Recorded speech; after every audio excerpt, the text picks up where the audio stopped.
গাজীপুরের টঙ্গীর এলাকায় এরশাদনগর এলাকায় একটি স্বাস্থ্য কমপ্লেক্স রয়েছে, নগর স্বাস্থ্য কেন্দ্র। সেটার উদ্যোগে মূলত হচ্ছে এই এলাকার যারা হতদরিদ্র রয়েছেন এবং পথ শিশু যারা রয়েছেন, মূলত তাদেরকে উদ্দেশ্য করে এখানে হচ্ছে বিনামূল্যে চিকিৎসা এবং ওষুধ বিতরণের যে কর্মসূচি সেটি অনুষ্ঠিত হচ্ছে। আমি যদি একটু দেখানোর চেষ্টা করি যে এখানে অর্থাৎ এই অঞ্চল বেদে অর্থাৎ এরশাদনগরের আশপাশে যেই এলাকাগুলো রয়েছে সেই এলাকাতে হতদরিদ্র যারা রয়েছে অর্থাৎ ছিন্নমূল যে মানুষগুলো রয়েছে তাদেরকে নিয়েই মূলত আজকের এই আয়োজন অনুষ্ঠিত হতে যাচ্ছে এবং এটির মূলত মেইন উদ্দেশ্য হচ্ছে নগর স্বাস্থ্যসেবার কেন্দ্রের যেই মূল উদ্দেশ্য, তাদের বিভিন্ন সময় হচ্ছে তারা ঔষধ থেকে শুরু করে দুর্যোগ মোকাবেলায় মূলত তারা এই কর্মসূচি যে সামাজিক যেই এই আয়োজনগুলো সেগুলো করে থাকে। আমি একটু কথা বলবো এখানে আজকের অনুষ্ঠানের মূলত যারা যোগ দিয়েছেন তাদের সাথে আমি একটু কথা বলবো যে এই ধরনের যে অনুষ্ঠানগুলো হচ্ছে বা এই ধরনের অনুষ্ঠানগুলো আসলে যেহেতু আপনি গার্মেন্টস নিয়ে কাজ করেন,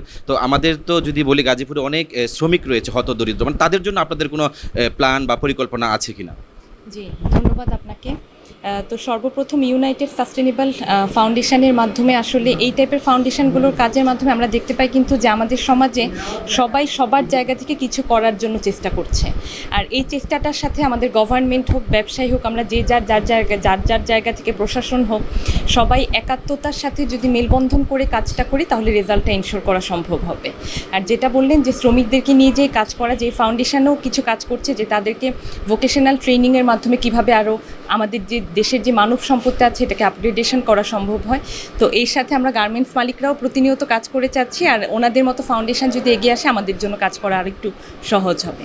আসলে আমরা শুনছিলাম যে আসলে গার্মেন্টসের যারা হতদরিদ্র এবং শ্রমিক যারা রয়েছে আসলে মূলত তাদেরকেও নিয়েও আসলে তারা মূলত কাজ করবেন। আমরা যদি একটু শুনতে চাই যে আমরা তো দেখছি যে গাজীপুরে অনেক হতদরিদ্র সবচেয়ে বেশি থাকে, অর্থাৎ গার্মেন্টস পোশাক শ্রমিকের ক্ষেত্রে যদি বলি, তাদের জন্য আপনাদের আরও কোনো বিকল্প বা আরও কোনো মানে নতুন কিছু করার উদ্যোগ আছে কিনা? আমি ধন্যবাদ দিব হাসান সাহেবকে এই মহতি উদ্যোগ করার জন্য। উনি বাইরে যেতে পারতেন কিন্তু স্যাক্রিফাইস করে উনি এই দেশে এরকম একটা প্রতিষ্ঠান গড়ে তুলছেন যেখানে গার্মেন্টস শ্রমিক সহ দুস্থরা বিনামূল্যে চিকিৎসা পাবেন।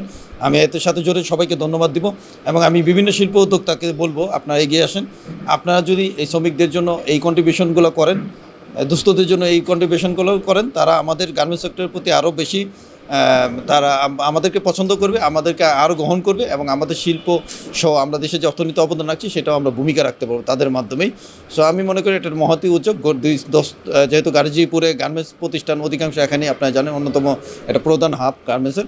সো এরকম উদ্যোগ আমি মনে করি প্রতিটা শিল্প প্রতিষ্ঠানের শিল্প উদ্যোগ তাদের উদ্যোগেই করা উচিত, সাপোর্ট করা উচিত। এইগুলো আমি বলবো সবাইকে এগিয়ে আসতে।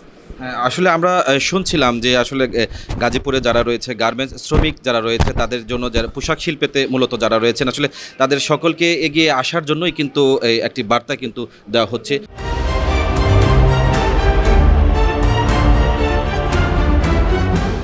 তো আমরা হচ্ছে আরেকটু কথা বলবো যে মূলত আপনি তো এই অনুষ্ঠানে আসলেন, এই অনুষ্ঠানে প্রধান অতিথির দায়িত্ব পালন করলেন, এই মানে পুলিশিংয়ের পাশাপাশি হচ্ছে এই ধরনের সামাজিক অনুষ্ঠানে এসে যদি আপনার অনুভূতিটা একটু বলতেন আমাদের।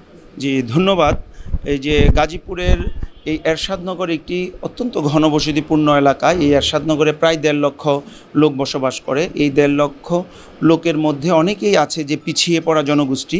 তো তাদের এই স্বাস্থ্যসেবাকে কেন্দ্র করে এই নগর স্বাস্থ্যসেবা কেন্দ্র ডক্টর হাসানের নেতৃত্বে নগর স্বাস্থ্যসেবা কেন্দ্র যে ফ্রি স্বাস্থ্যসেবা দিয়ে থাকে এবং ঔষধ বিতরণ করে থাকে, এই উদ্যোগটা দেখে আমি অত্যন্ত আপ্লুত হয়েছি এবং এই জন্যই আমি সেজন্য এই সাধারণ এই যে পিছিয়ে পড়া জনগোষ্ঠীর জন্য যে কাজ করছে এইটাকে উদ্বুদ্ধ করার জন্যই আমি এখানে এসেছি এবং মাঝে মধ্যেই আমি এখানে এসে সে অনেক বড় কেরিয়ার করতে পারতো, দেশের বাইরে সে চলে গিয়ে বড় ডাক্তার হতে পারতো, কিন্তু না, সে সেটি করেনি। সেটি না করে সে এখানে এই অঞ্চলের মানুষের জন্য, মানুষের স্বাস্থ্যসেবা উন্নত করার জন্য এই অঞ্চলের যারা বড় ব্যবসায়ী আছেন তাদেরকে সাথে নিয়ে এই দরিদ্র মানুষের স্বাস্থ্যসেবা নিশ্চিত করছেন। এই জন্য তাকে আমি ধন্যবাদ জানাই।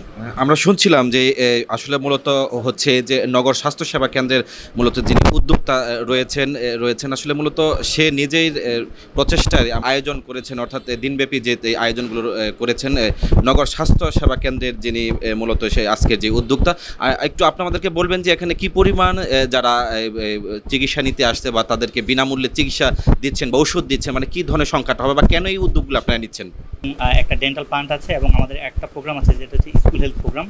এবং স্কুল এবং মাদ্রাসার বাচ্চাদেরকে আমরা আলাদা করে একটা ডেডিকেটেড আমাদের একটা টিম আছে যেটা বাচ্চাদেরকে প্রতিনিয়ত সপ্তাহে 3টা স্কুল এবং মাদ্রাসায় এই ধরনের সেবাগুলো দিয়ে আসতেছে। এবং আমরা পাশাপাশি এখন আপনাদের সহযোগিতায় এবং বিভিন্ন শিল্প প্রতিষ্ঠানের সহযোগিতায় আমরা ওষুধ বা অন্যান্য আরও ইনভেস্টিগেশন পারপাসে আমরা সহযোগিতা। আচ্ছা, আমরা শুনছিলাম যে মূলত হচ্ছে এখানে হতদরিদ্র যারা রয়েছে মূলত তাদেরকে না আশপাশের যেই স্কুলগুলো রয়েছে অর্থাৎ মাদ্রাসার যে ইতিম ছাত্র যারা রয়েছে, শিক্ষার্থী রয়েছে, মূলত তাদেরকেও এই আওতাতে আনা হচ্ছে। আর আজকে যদি বলে থাকি, আজকে হচ্ছে প্রায় 2 শতাধিক যে হতদরিদ্র যারা রয়েছেন মূলত তাদেরকে ওষুধ বিতরণের যে কার্যক্রম সেটি করছে। তো এই ছিল গাজীপুরের টঙ্গী এরশাদনগর থেকে বিনামূল্যে যে ওষুধ বিতরণ তার সর্বশেষ।